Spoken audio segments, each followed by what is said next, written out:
What's up, everybody? That's right. You're getting 2 videos today. We're showing the Bifrost in action on the playtest, handling the difficulty 1.6 at extremely low powers comparatively. I know a lot of people are thinking this is the team to skip because maybe they're doing a lower difficulty, pretty much from difficulties like 1.4 and lower. The tools that we already had, you know, the Eternals, Deathpool, Weaver, that all worked. I just want to give you guys a fair warning. 1.5, 1.6, all of that stops working. All of it. Bifrost is here. I mean, this is what they do, right? They make the problem, they sell the solution. How you like that? How you don't like that? I don't like that. I bet you don't either. But this is going to be the solution. Now, the good news. Super low stars. That's all you need for this team. Makes it work all the way at the highest difficulties, which we're going to show. But a word of warning. This team screams needed for a legendary, at least to me. Take with that information what you will. I'm trying to get them to tell us if it's going to be needed for a legendary, but we'll see how that goes. I hope you enjoy the video and have a great day.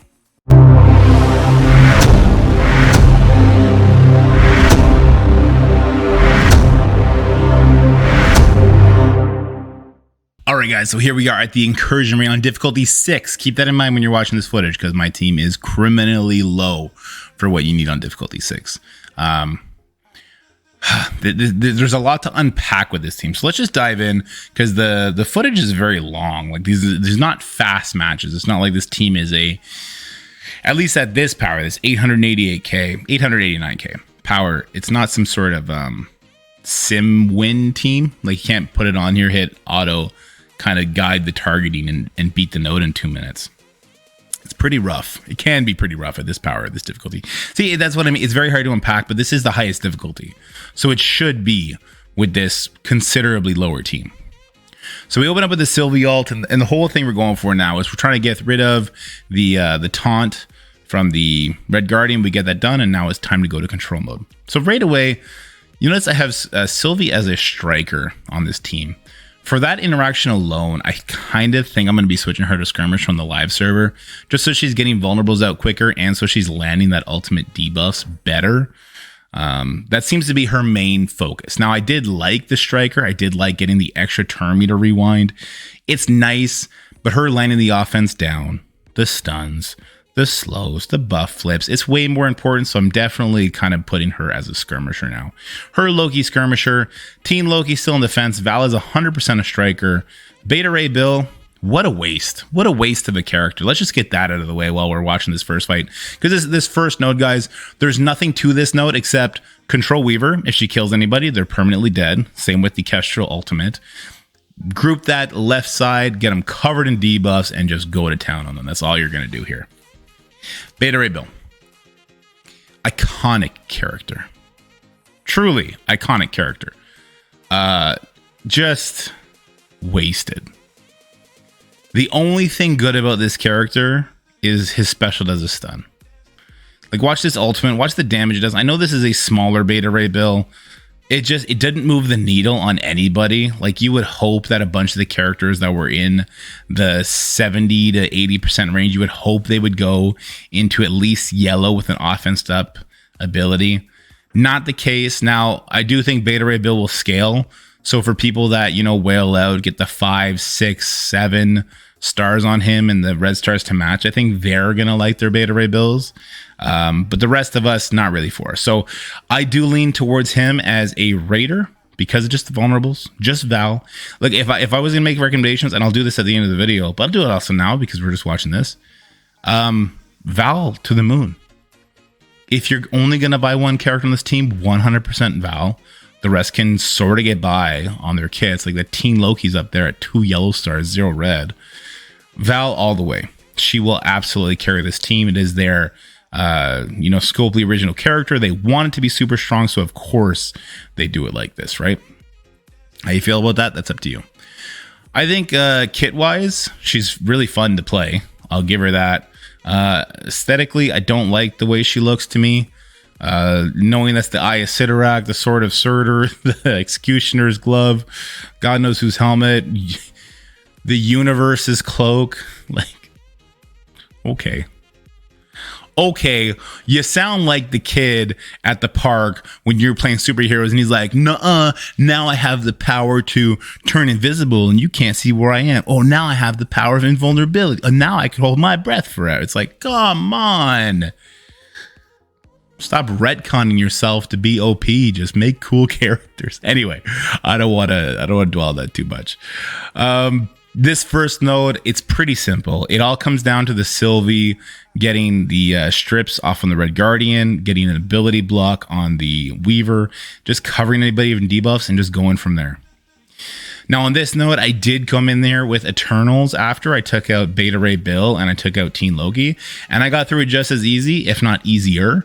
That doesn't seem to be the case for the other nodes down the line, but for this node at least, you can absolutely take in the Eternals and the enemy will never get a turn, which is what I'm going to back out and do.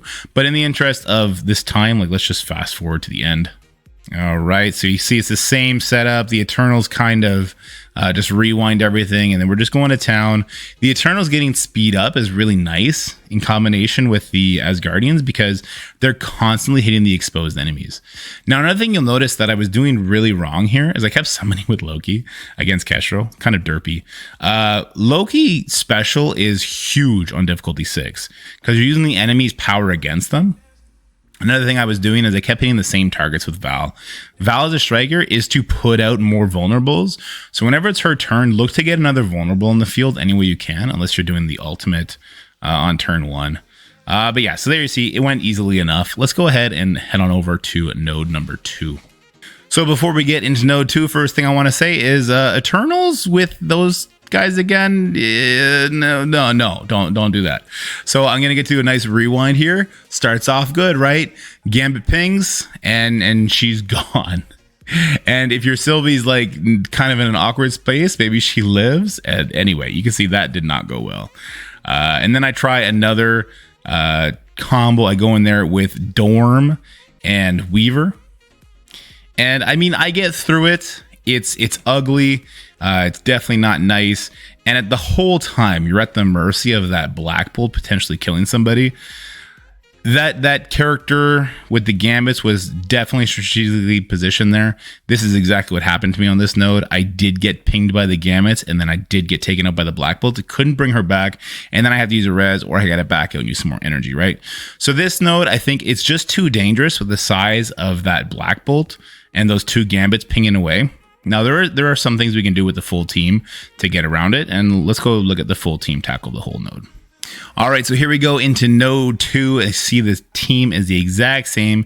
Didn't change everything, not anything, not even that Sylvie ISO that I kind of wanted to change, but it is what it is. It is what it is, right? So now that you've seen what happens when we don't have the full team, look at the difference in the buffs that we get. I believe that's all coming from the Team Loki. I haven't memorized the kits yet, but we just have so much more protecting the Sylvie there to the point where she's actually not even going to the red. She's not going to go in. She's not going to get near death from that Black Bolt. And then I'm playing it a little differently, right? So I use the Loki special instead of the ultimate, and that almost kills one of the gambits outright to the point where we get stuck behind a taunt on Miss Marvel. Now, this is where having extra vulnerables would have been nice. If I had Sylvie as a skirmisher, I could have targeted that Miss Marvel, and then Teen Loki, who's also a skirmisher, could have pulled that taunt off of Miss Marvel. But as it is, we get stuck behind her, and now I'm forced to use a Beta Ray Bill stun on her. So this is just kind of inappropriate playing because I'm still getting used to the team. I would want to have more skirmishers on this team, get around the taunt, stun the gambits, possibly even kill one of the gambits, and go from there. Now, I did get lucky. My Sylvie didn't die to a burp, so I can bring her back, and I will as soon as I get the chance. We now have another expose on the field, so we got Miss Marvel and Captain Sam, both with expose. You're going to want to keep an eye on that, because you do want to be hitting to the exposed characters as much as possible. And this is why you want the full team. Because of the dodges that you're getting whenever you hit low, it's going to prevent the Black Bolt from burp from killing you, which you 100% need to have. He's there to screw anybody who doesn't use this full team. Both of those Black Bolts. Unfortunately. Here comes the ultimate from, the special from Deathlock. You see that's pretty powerful. We take out one Gambit, which is nice. Oh, and one of the reasons I have Val positioned in the middle like I do is because whenever she gets hit by splash damage and she's doing a counterattack, she is putting Unexposed out, right? So again, any chance we can maximize the amount of exposures we're getting out there is exactly what we want to do. So we get the Squirrel Girl gone. The reason I went for that Squirrel Girl, I believe, is because she did have an Exposed. And I'm really trying to get my Sylvie back on the field. Again, we have a silly stun. Or sorry, a silly... we perform a silly stun because we're stuck behind a taunt. We're really, really hoping we have a ultimate from Val here. Not quite yet, so we got one more third and we're stuck behind a taunt again. Yeah, it's almost like we might want 4 skirmishers with Val as a striker, just so she's getting more exposes out there. It's kind of funny, but there's so many pre-taunts in this. There's always the issue of Black Bull just absolutely destroying somebody. It's still a very stressful fight. But again, though, I'm on difficulty 1.6 with a 900,000 power team. With a Teen Loki that doesn't have red stars. With 2 yellow, 2 red star characters, right? They're all level 95. So they're not like super duper weak, but they're definitely not built to what you will have at the end of the free-to-play experience. Like, you should be getting characters at least 3 yellow, 3 red, right? You should be bringing them up to gear tier 16. It takes some solace in that, I would say. Maybe I'm being optimistic, though. Who knows? Oh, yeah, Sylvie's turn. She mind controls somebody, so Deathlock just aimed his gun right beside Black Bolt. Just knocked him out of there. Very nice on that one.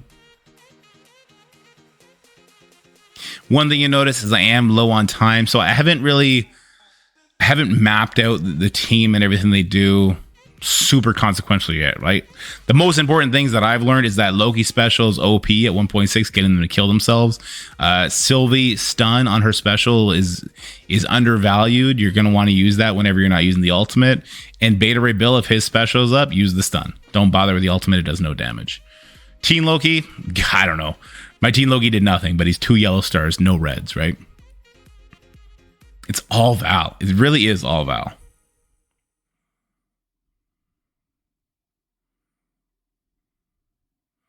You know, my wife is probably hearing me say Val over and over and over again upstairs, and she's like, why is he talking about me? That'll be a funny conversation to have in the morning. So we try and get that Gambit down, but we're rocking with such a small team. We do get him down. That's good. That's good. One thing I'm doing here that is not a good idea is I'm using basics. I guess I'm trying to save cooldowns. This is good. Sylvie will get all her abilities back. Okay, I end. So, so as you see, I'm at 5 seconds left. I would have timed out. My team is criminally low for doing 1.6. I was thinking too much. Definitely not going to time it if you manually play this. But if you sim it and you're not at like, I don't even know what power level you need to be. Probably 1.3, 1.4 million. I do think you just lose the sims. I think you get unfortunate Black Bolt burps. You just fall behind and you eventually lose. But I don't know. So that's the second node. Let's head on over to the boss node now. All right. So when I went on over to the boss node, I did run into a few issues. Couple of them. Sylvie wasn't getting the strips or getting this slow on Kang, and he was demolishing my entire team before he got a turn. Kang's ultimate, if you can't get him controlled, completely wipes the field. So I tried subbing out Beta Ray for somebody like Hela, for somebody like Weaver, for somebody like Doom Dorm. I tried all that. It all went horribly. The second you don't have the stun from Beta following the ultimate from Sylvie, it goes to hell in a handbasket super quick.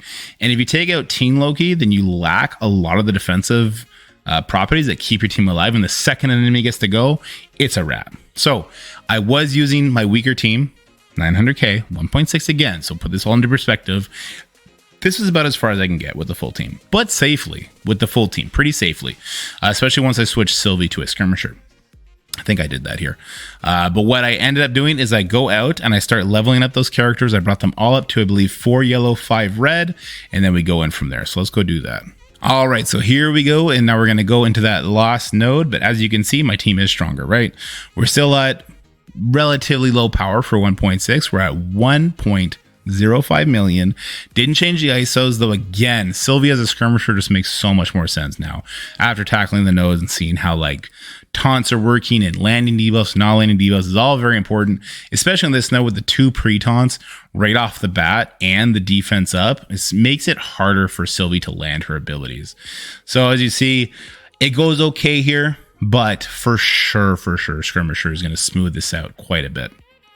We did get past the taunts though, so I do get to get onto the Kang, and then we just go to town. You see, I put the ability block on him right away, mostly just because I want the expose. I want the expose out there. I want to start building on my cooldowns. I don't want to hold any cooldowns from any of my other characters, especially Sylvie.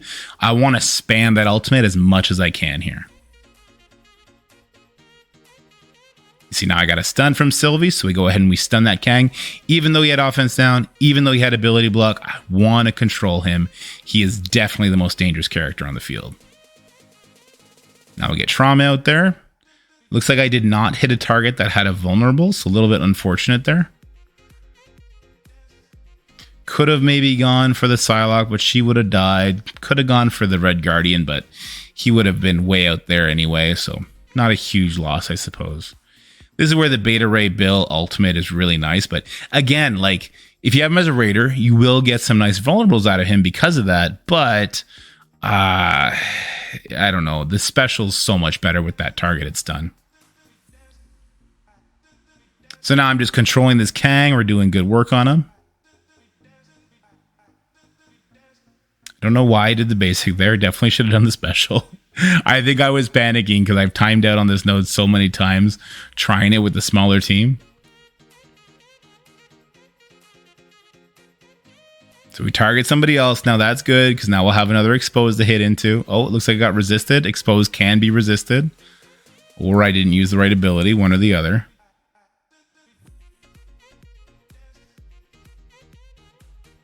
So this is Sylvie's turn. You see this lines up perfectly with her having her ultimate up. We get a nice rewind, some good slows. Yeah, looks like I got a slow Mr. Negative, so that's good. And then Loki special coming in real clutch there too, getting some damage from the enemy. Big ultimate targeting a vulnerable target, so we will get an expose out there. Get a bunch of vulnerables from Beta, hopefully.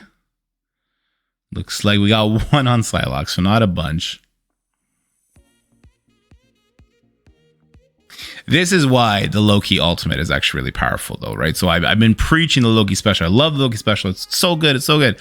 But the Loki ultimate, so that you have more targets, or sorry, more allies that can hit into exposed targets, means more energy for you, which means more spamming of all your abilities, right? So yeah, I'm not trying to say don't use the Loki ultimate. Obviously with that first node with Kestrel, it's a complete wash minus the buffs.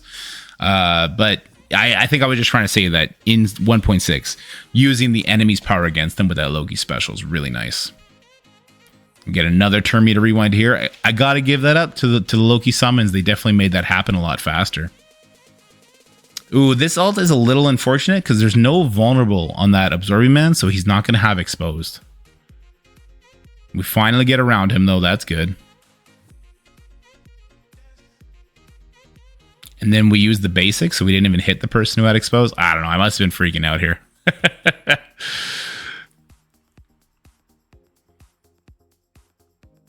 But anyway, as you can see, the team is very good in raids. Now, outside of raids, I have my reservations. I think Val is going to be great. I think there's plug and play potential with her, Loki, and maybe Sylvie. The other two, not looking so good for them. But let me know what you guys are thinking in the comment sections below about this team in particular. Are you going to go hard on them? Are you doing a raid that makes you want to go hard on them? Or are you simply going to try and get them free to play as much as you can, build them to where you can use them, and just sim your lower raids? But I would give a word of warning. This team gives me heavy needed for legendary vibes. Remember, Masters of Evil was needed for a legendary. They're Crucible. Nowhere needed for a legendary. They were War. Bifrost, maybe needed for a legendary. Their raid, it kind of fits the scheme they've been going with. But yeah, let me know what you guys think in the comment section below. Obviously, I have it on auto right now. Even with the powered up team, this is pretty close. This is 1.6. At higher power levels, I don't think you're going to be timing out with this team at all. Anyway, guys, have a great day. Bye. Super Scroll video. Go check that one out too. Bye. That's it for the video, guys. I hope you enjoyed it. If you did, make sure you like, share, and subscribe. Stay happy, healthy, have fun, and I'll see you in the next one.